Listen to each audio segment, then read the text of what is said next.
Before we get into the video, could everyone please subscribe to my Endless Diary Tales channel? Thank you so much. My husband offered me $10 billion to divorce him. I took the money without hesitation and ran away. A month later, lying in my current boyfriend's arms, I received his call. "Wendy, come back now. I'll share half of my assets with you." I heard him and chuckled distinctly. Who cares about your money? My husband earns more in a day than you do in a year. When I found out Ken's crush had returned to the country, I sat up in bed, startled, my eyes narrowing at the phone. I've been waiting so long for this day. Finally, my good days are coming. Sure enough, that night I received a call from Ken. He sounded calm on the phone, as if divorce wasn't a big deal at all. Jessica had returned. Without beating around the bush, she quickly got to the point. I softly replied, "I've already drafted the divorce agreement. After the divorce, I'll give you $10 billion, and the house you're living in now will also be yours as compensation." After hearing his words, I pretended to be sad, humming a couple of lines, but my mouth was already stretched to my ears. "Ken, I don't want to divorce." Inside, I thought to myself, he's so generous. I don't even need to negotiate. After saying that, I sniffed a couple of times, pretending to be very upset. "Have you forgotten our premarital agreement?" His voice sounded a bit impatient, and I rolled my eyes fiercely. I'm sorry, Ken. "I understand." After getting my confirmation, Ken hung up. 10 minutes later, Ken's assistant sent me an electronic version of the divorce agreement. I carefully read it, made sure there were no unfavorable conditions, and replied with an okay. The next morning, before Ken could reach out to me, I had already dressed up and arrived at his company. As soon as I entered the company, the receptionist, who used to get excited when she saw me, surprisingly ignored me this time. I took the elevator to the top floor, where Ken's office was located. When the elevator doors opened, I walked in. As expected, Ken hadn't arrived yet, but I wasn't in a hurry. I found a seat and started playing with my phone. 2 minutes later, a sharp and sarcastic voice reached my ears. "Oh no, Miss Wendy, what are you doing here?" I looked up. It was Ken's secretary, Nancy. I heard from others that Nancy was a little admirer of Ken, who had come straight to work as his secretary after returning from studying abroad. She never liked me, thought I wasn't good enough for Ken. "Can't I come to my husband's company?" I crossed my arms and glanced at her. She chuckled. "Husband? Do you think you're Ken's wife? Everyone knows Ken married you just to please his family, and now that's it. Ken must have had enough of you and wants a divorce." I suddenly sat up from the couch, laughed, and startled Nancy. "Don't think I don't know what you're thinking. Do you really think Ken will like you after divorcing me? At least I have slept in the same bed as Ken. You probably haven't even seen him without his clothes on." She listened to me. Her face grew darker, ready to curse. "You Wendy, you fox." Before Nancy could finish her foul language, Ken happened to push the door open. I quickly switched to an innocent look, eagerly gazing at Ken. "Ken." Nancy also heard the door opening behind her and froze in place. "Ken," he frowned. I took the opportunity to add fuel to the fire. "Ken, your secretary says she should be your other half. She says I'm just a stray dog not worthy of you. You're slandering me, boss." I didn't. Nancy was furious. If Ken hadn't been there, I thought she might have jumped up to hit me. "Go to HR and get your salary." Nancy was once again stupefied, with tears already rolling in her eyes. "Boss, don't make me say it a second time." Nancy looked at me viciously. I hid behind Ken and made a silly face. I must admit this was the most pleasing time I had seen Ken in all the years I had known him. Nancy ran out crying and Ken turned to look at me. I immediately wiped off the arrogance I had just displayed. "Why are you here so early?" he asked me as he walked into his office, and I followed behind. "Honestly, I was afraid you'd wait too long. In fact, I was just afraid he'd change his mind. The lawyer will be here at 9. Wait a while." After Ken finished speaking, he didn't pay me any more attention. He went to his desk and got to work. I nodded with a smile, sitting on the sofa, feeling frustrated inside. Why is this lawyer so slow? Your boss starts work at 8, yet you show up at 9? Sitting on the sofa, I checked my phone every 2 minutes, every second feeling like agony. Finally, at 8:59, the door to Ken's office was pushed open. I excitedly stood up, but it wasn't the lawyer who walked in. It was Jessica. "Oh, it's Jessica," I said. The lawyer followed closely behind. Seeing him felt like a lifesaver, so I ran up to him, pulled out the divorce agreement, and slammed it on Ken's desk. "I'll sign first. Then you." I was about to write my name when Jessica stopped me. "Wendy, I never wanted to ruin your relationship. You don't have to do this. Ken and I are just friends." I was stunned. What was she talking about? After signing my name, I ignored Jessica and immediately pushed the divorce agreement towards Ken. I watched intently as he held the pen in his hand. "Ken," I clenched my fist, smiling as I waited for Ken to sign. After a moment of hesitation, he glanced at me and signed his name. "Thank you, Ken. I won't disturb your alone time anymore. I wish you both happiness." I grabbed my bag, took a few steps, and then turned back. "Ken, can you transfer the money as soon as possible?" I blinked at him. He furrowed his brow and finally said, "It will be in your account by tomorrow." Exiting Ken's office, I stood at the gate, taking a deep breath. I was Wendy, 24 years old, with a 10 billion bank balance. Back at the villa, I dialed the familiar number after a few seconds of nervous anticipation. The call was answered. "Finish playing?" Robert's lazy voice came through the phone. I raised an eyebrow and replied softly, "Yeah. Then come home. I'll pick you up in 5 minutes." I changed into a new outfit leisurely. When I came out of the villa, Robert was already waiting at the door. He leaned lazily against the car, lost in thought. I quietly approached him, tapped his shoulder lightly, and said, "Robert." He turned to look at me, raising an eyebrow. I playfully stuck out my tongue at him, then opened the car door and hopped in. He reluctantly slid into the driver's seat and started the car. I couldn't use my phone due to motion sickness, so I subconsciously turned on the car's music. To my surprise, it was the original version of "Take Me Hand," a song I used to loop. I blinked in surprise. How did he have this song? I remembered how hard it was to find the original version after it was remade. "You said the songs I listened to weren't good, but why is this song playing in the car?" He remained silent for a while before awkwardly saying, "Just random. I don't drive this car often." I couldn't help but find his response amusing. I leaned closer to him and said, "Robert, you're lying." He glanced at me, then quickly looked away, coughing awkwardly. "Forget it. If you don't like it, I'll turn it off."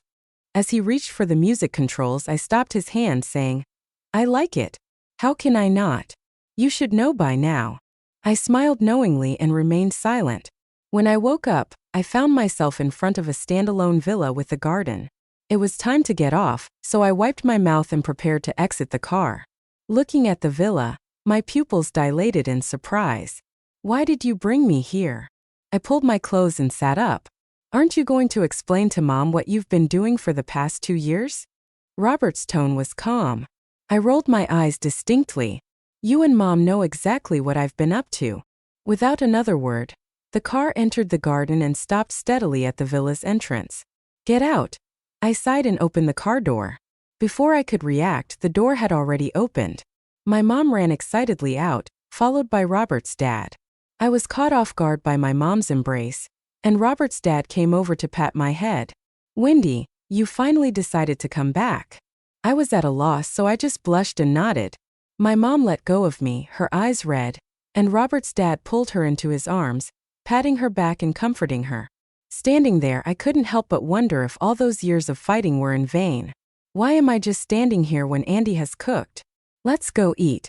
Robert, who had parked the car, walked over to me with the keys. My mom nodded repeatedly and was led away by Robert's dad. I tugged on Robert's sleeve, hesitated for a moment, and finally asked the question that had been bothering me for so long. "Robert, are you really okay with my mom marrying your dad?" He chuckled and looked down at me, saying, "Wendy, it seems like you're the only one who has had a problem with this marriage from the beginning." Suddenly, my mind drifted back to 2 years ago. Robert, who had been my boyfriend for 4 years, was suddenly taken away from me 2 years ago. One day, my mom told me out of the blue that she was getting married. Before I could ask who she was marrying, Robert's dad appeared in my less than 10 square meter room.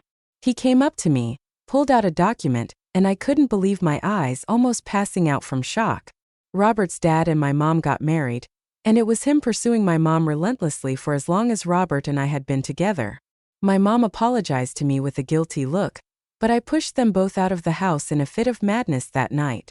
My mom sat by my bedside with red eyes, trying to console me all night, telling me everything about her and Robert's dad. I didn't sleep a wink all night, and it wasn't until the early morning hours that I, with red eyes, muttered, "Let me cool off," and then I ran off to New York alone. "Stop dawdling, let's go eat." My thoughts were interrupted as Robert lightly tapped my head.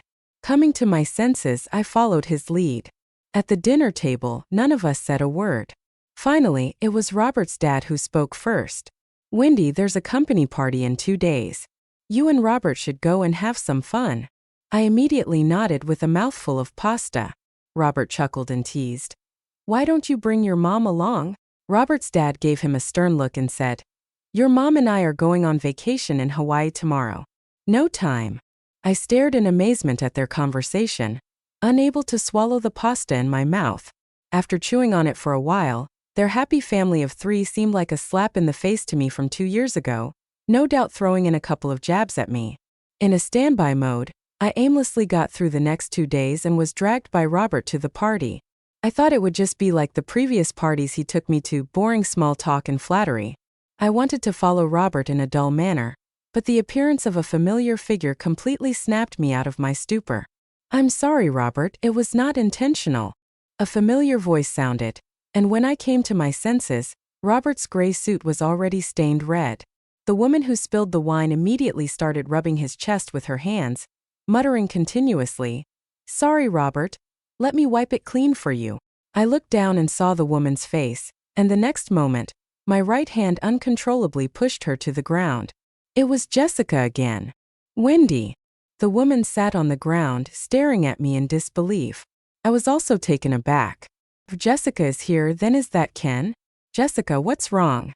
Sure enough, Ken arrived in a hurry and helped Jessica up from the ground. After checking that she wasn't hurt, he looked up. The moment he saw me, he furrowed his brows instantly. "Wendy, what are you doing here?" I was startled by his question and involuntarily glanced at Robert. He raised an eyebrow and then pulled me into his arms. "Ken, let me introduce you. This is my girlfriend, Wendy." The faint scent of gardenias appeared in the air around Robert, and being held by him gave me a sudden boost of confidence. As soon as Ken heard Robert's words, his brows furrowed even deeper, and he finally sneered, saying, "Girlfriend? Whatever scheme you have in mind, now we're done.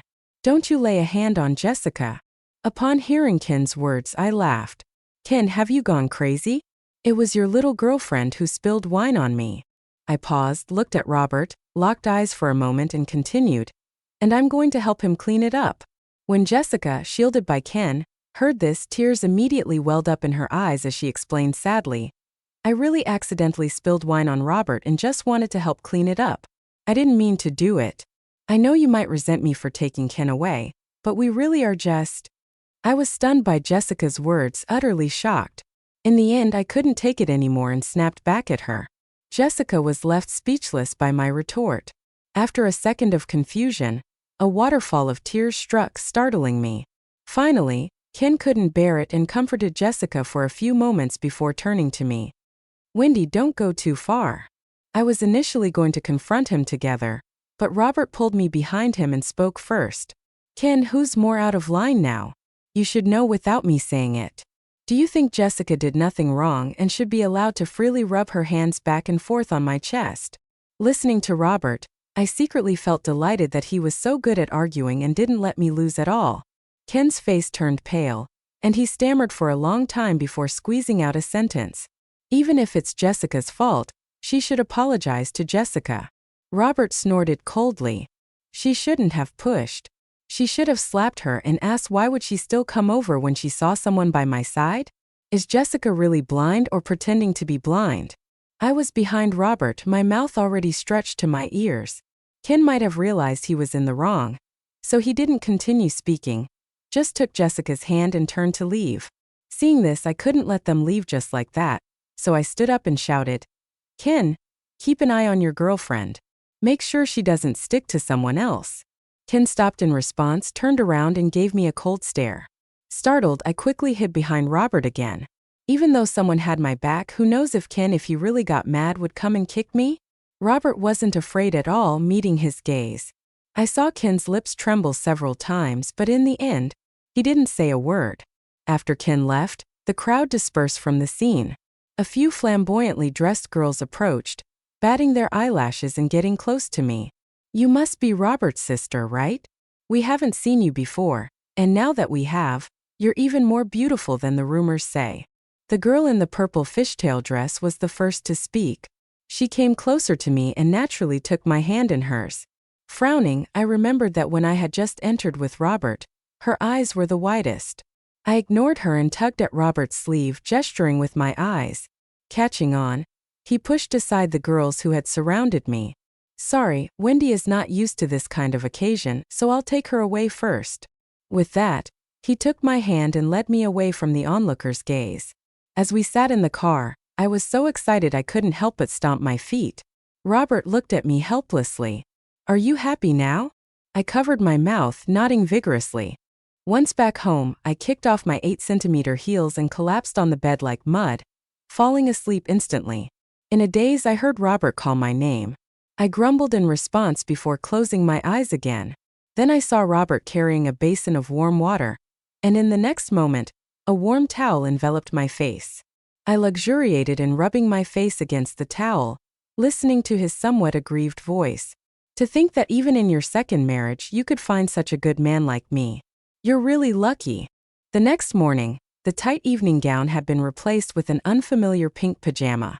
I rubbed my eyes, planning to check the time on my phone, but instead of the time I saw a jaw-dropping hot search topic: Wendy's seamless transition to her brother after divorce.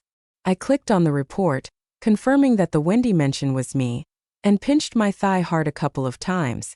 What was this nonsense? Were they deliberately trying to mess with me? Scrolling down further, the comments were all full of criticism. I chuckled in exasperation, carefully reading the report and finding it completely off base. Sighing, I guessed that Robert must have already known about this, so I set down my phone, got up and got ready for the day. 10 minutes later, sitting downstairs having breakfast, my phone kept buzzing incessantly. I raised my phone weirdly, and a new hot search topic now topped the list. Wendy was once romantically involved with her brother during college. Just 10 minutes, and my old story with Robert was dug up. The expression on my face as I looked at the phone piqued the curiosity of the woman next to me. I simply lifted my phone to her. "Auntie, what do you think?" The auntie turned shyly. "You can't believe these kinds of rumors." After breakfast, I hailed a cab intending to find Robert at his company. Upon arriving at the building, I scanned the entire company from bottom to top, left to right. "This is even bigger than Ken's company." "Like an acre?" I wrapped my coat tightly, knowing Robert was rich, but how did no one tell me he was this rich? Entering the company, the receptionist noticed my searching gaze and immediately walked over with a welcoming smile. "Who are you looking for?" Seeing her, I embarrassingly said, "Hi, is Robert upstairs right now?" Hearing Robert's name, her smile deepened. "Who are you? Could you please tell me your name so I can call Robert to inquire?" I listened dumbfoundedly to her words, and after I said my name, I felt for the first time the real difference between people. When I was first married to Ken, the first time I went to his company to find him, I was stopped at the door by the receptionist. Upon learning that I was there to see Ken, she rolled her eyes almost into the heavens, mumbling non-stop about having seen many women like me, that if I wanted to hook up with him, Ken would have to wait until his next life. In the end, I made more than 10 calls to Ken before he hurried downstairs to escort me upstairs. "Robert is expecting you. You can take the special elevator on the right and just go in, and I'll help you operate it." I nodded, thanked her, and jogged into the elevator, marveling at its size, big enough to fit a bed. Arriving at Robert's office, I was completely impressed. Finally, I got the feeling of overlooking the entire city. After a couple of coughs from Robert, I snapped back to reality. He gestured towards the computer screen, signaling me to come over. I obediently ran to his side, and a familiar face appeared on the large computer screen. He opened a video, and the computer played the orchestrated crying of a woman. "I am Mr. Ken's secretary. I experienced the most brutal bullying in my life a couple of days ago. It was from Ken's ex-wife, Miss Wendy. I made a statement that she didn't like, and she humiliated me in every possible way, even ordering Ken to fire me or else she wouldn't agree to divorce him. Everyone knew that Ken and Wendy's marriage was a joke. I opened my mouth several times to speak, but the absurdity in the video's content silenced me. Robert, watching my reaction, chuckled and bent over slightly. I gritted my teeth and punched him. "You're still laughing? How can you just watch your sister being smeared like this?" He looked up, trying to suppress his laughter. "Do you know her? Do you know how this rumor came about?" I pondered for a while and then affirmed, "This woman is Nancy, Ken's former secretary. But I'm sure she didn't do this. She wouldn't spread rumors even if you gave her 100 chances. Plus, she wouldn't make a trending topic."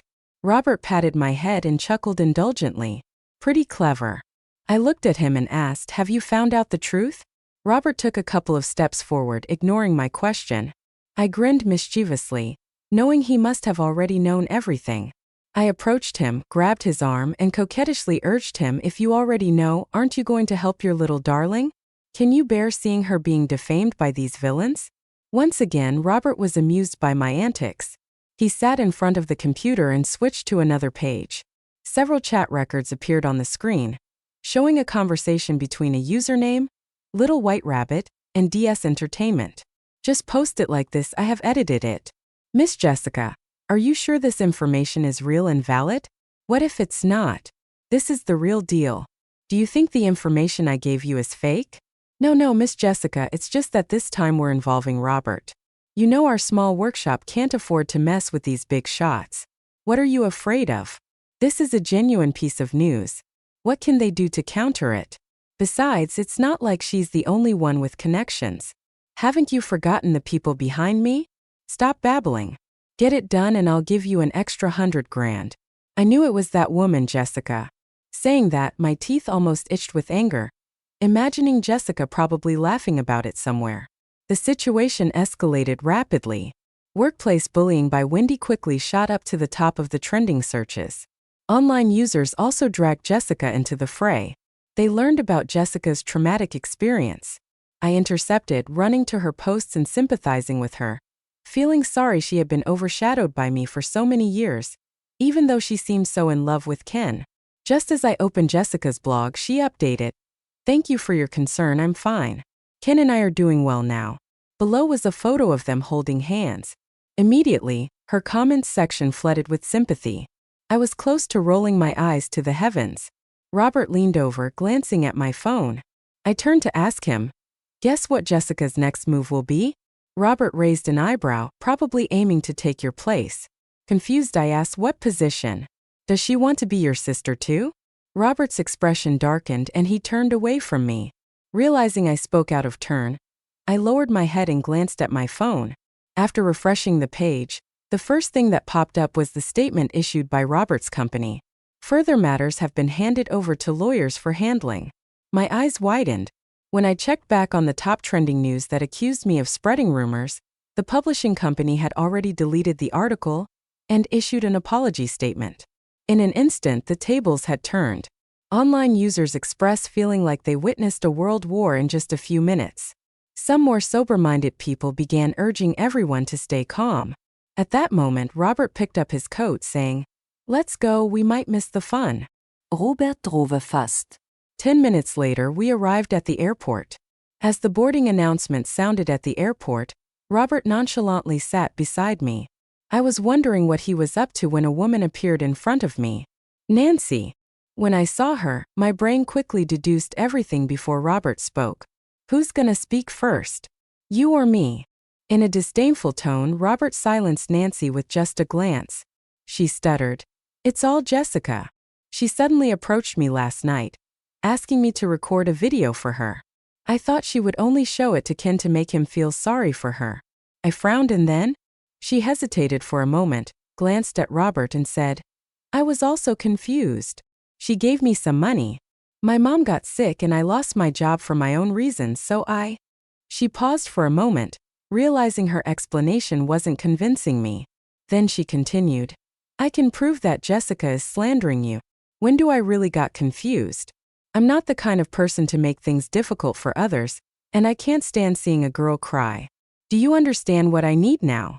She nodded, and I smiled satisfactorily. Do you need me to help you clarify things directly? Nancy timidly asked. I stood up, shook my head with a meaningful smile and said, no, that would be too easy for her. With Nancy's help, I arranged to meet Jessica in a cafe. After she gave me an okay gesture, I nodded and shook the phone in my hand. Separated from Nancy, I took Robert's car keys and said, now it's just the three of us. Robert, you can go busy yourself. I started the car, and Robert quickly opened the car door and got in, saying, your business is my business. I smiled, didn't want to argue with him further, and drove away. Arriving downstairs at Ken's company, I walked in confidently, and the receptionist, who initially wanted to mock me, immediately shut her mouth upon seeing Robert behind me. Perhaps because Robert was with me, I walked smoothly into Ken's office without any hindrance. Pushing the door open, I saw Ken resting with his eyes closed. He looked up as he heard me enter. Before he could say anything, my phone rang. Perfect timing. I answered the call and gestured silently to Ken to keep quiet if he wanted to know what his girlfriend had done. Ken frowned but remained silent as the voice on the other end of the line became clear. It was Nancy's voice. Why did the newspaper delete the post? She asked, probably because someone threatened them on Robert's side. It's useless. I told you not to be afraid of them. Jessica's sharp voice replied. Ken's eyes widened. So what should we do now, Jessica? What if this implicates us? Jessica sneered. Are you stupid, Nancy? You still have your part in this, remember? Just accuse Wendy of bullying you, and no matter who comes after you, stick to this story. Even if Robert's company steps in, they won't be able to vindicate her. After Nancy responded a couple of times, she continued, Jessica, what about me? There was the sound of footsteps on the other end of the phone, and after a few seconds, Jessica lowered her voice. As for you, Nancy, I'll go cry to Ken. Make him find you a better job. Since Ken likes me, he'll listen to whatever I say. Then I'll have him find you a rich and handsome husband. How about that? With a loud click, Ken snatched the phone and slammed it on the desk. After hanging up the call, I was startled and instinctively leaned into Robert's embrace. I didn't expect Jessica to say such things. I thought she at least genuinely liked Ken. You don't have to vent your anger on Wendy. I remember your recent stocks took a big hit. If you don't want to lose everything, you should know what to do now. Robert looked at him, and Ken's face turned pale with a hint of redness around his eyes. I'm sorry, I will handle this. Ken slumped into his chair, rubbed his forehead vigorously and spoke slowly. I blinked my eyes. I believe you will too. After all, even if we don't have a relationship, we still have some family ties. As I finished speaking, Robert lightly pinched my waist. I grabbed Robert's hand, threw him a flirtatious look and said, Ken, we'll be on our way now. I look forward to seeing your statement tonight. After leaving Ken's company, I received a call from Nancy. She apologized once again and promised to come clean that evening. I nodded, hung up the phone and breathed a sigh of relief. I guess this should make things somewhat even. As the night fell, Nancy released the video she promised. I watched it in its entirety. Her logic was indeed clear, and the evidence was solid. Almost simultaneously, Ken's company issued an apology statement. With that, the tide had completely turned. Jessica's post was bombarded in the comments section. I read the comments from netizens and grinned from ear to ear.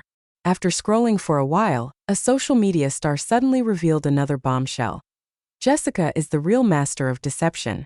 2 years ago, she stole my then-boyfriend, who happened to be a second-generation rich kid. A month ago, my ex-boyfriend's overseas company announced bankruptcy. I was convinced Jessica would find a new target. She single-handedly destroyed a marriage and spread rumors that the original wife was a homewrecker. It's just unbelievable. I was stunned in front of the screen. 2 hours later, more and more people who claimed to know Jessica started speaking out, all blaming her for her immoral actions. Call came in.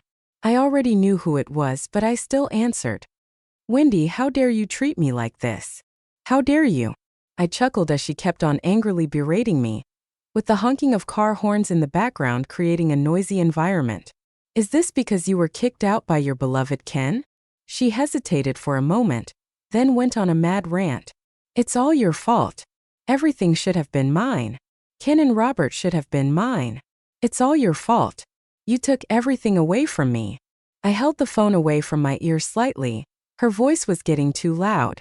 2 minutes later, her voice gradually subsided, indicating she was tired of cursing. So I said harshly into the phone, "Jessica, nothing belongs to you. You have nothing to do with anything from start to finish. You're only here because you have some feelings for Ken. Without him, you're nothing. Can't you figure out your own worth? Still thinking Robert will like you? Maybe you should try to get the money back from Nancy and use it to fix your brain." Without giving her a chance to retort, I hung up. A few seconds later, the phone rang again. I impatiently picked up and saw it was my mom calling. I immediately stopped myself from saying anything as soon as I realized it was her on the line. My mom hesitated for a moment before continuing. "Wendy, just found out what happened today. It's all because your uncle insisted on taking me diving. Are you okay? I'm coming back now." I couldn't help but chuckle at my mom's concern. "Mom, didn't you see them all apologizing to me? Why bother coming back?" After some hesitation, my mom asked, "But are you injured?" No, ma'am. "You just enjoy yourself, and besides, I still have Robert, right?" Almost without thinking, I blurted out Robert's name. My mom, not understanding, gave me a long reminder and then hung up. The room returned to silence. I sat on the edge of the bed, memories of time spent with Robert involuntarily flooding my mind, including those indescribable moments. Blushing, I crawled under the covers. What am I thinking? He's like a brother now. How could I possibly fall for my brother? The door was pushed open, and there stood Robert, casually dressed in a bath towel. "We're not blood related, so why can't we be together?" he said, a warm feeling spreading through me just hearing his voice. The next day after breakfast, I wandered aimlessly around the villa, occasionally checking my phone for Jessica's mocking comments. Eventually I got bored, asked the housekeeper for a set of keys, and decided to go for a drive nearby. After half an hour of driving, I found myself parked outside the company building. I looked at my reflection in the mirror and whispered to myself, "How did you know I was thinking of Robert?" After parking the car, I walked into the company where the receptionist greeted me with a smile. She pointed towards the lounge area, saying there was a girl waiting for me for a long time. I followed her finger and saw a familiar figure charging straight. I remember the moment vividly. Jessica was shouting my name and holding a knife. My pupils dilated in shock, and I ran as fast as I could. The receptionist, sensing trouble, panicked and called security. Jessica, brandishing the knife, ran swiftly after me. Since I had just gone out for a drive, I was wearing slippers and slipped, falling heavily to the ground. Seeing this, Jessica laughed hysterically. She slowed her pace, walking towards me step by step, shouting, "Wendy, it's all your fault. You stole my boyfriend, you slut. I'll make you pay." Just as she was about to reach me, I noticed an asterisk not far away. With a bang, I knocked Jessica unconscious, and the knife fell beside me. I breathed heavily, all emotions breaking loose at the sight of Robert rushing out of the elevator. I threw myself into his arms, tears flowing uncontrollably. The belated security guard, realizing the situation, called the police and dragged Jessica aside. Robert patted my back gently, assuring me it was over. Feeling utterly wronged, all the words I wanted to say got stuck in my throat. Finally, I blurted out something that even I found absurd. "Pick up that asterisk from me. I want to take it home as a keepsake." I heard from Jessica again a month later. She had gone insane in the asylum. Meanwhile, I was discussing wedding plans with Robert. While choosing a wedding dress, I received a call. No one answered despite my repeated hellos. I heard a noise and was about to hang up, thinking it was a prank call. Finally, a voice came from the other end. "Wendy, I miss you." Startled when I confirmed it was Ken, I replied curiously. "And then?" With a teary tone, he continued, "If you're willing to give me another chance, I can split half of the company assets with you." I burst out laughing. "I might have considered that in the past, but my husband earns more in a day than you do in a year." With that, I hung up and decisively blocked that number. Robert heard the conversation and pulled back the curtain mischievously. I winked at him and said, "Robert, if I marry you, can I have half of your company's assets?" Leaning against the wall, he chuckled. "I am yours along with all the assets."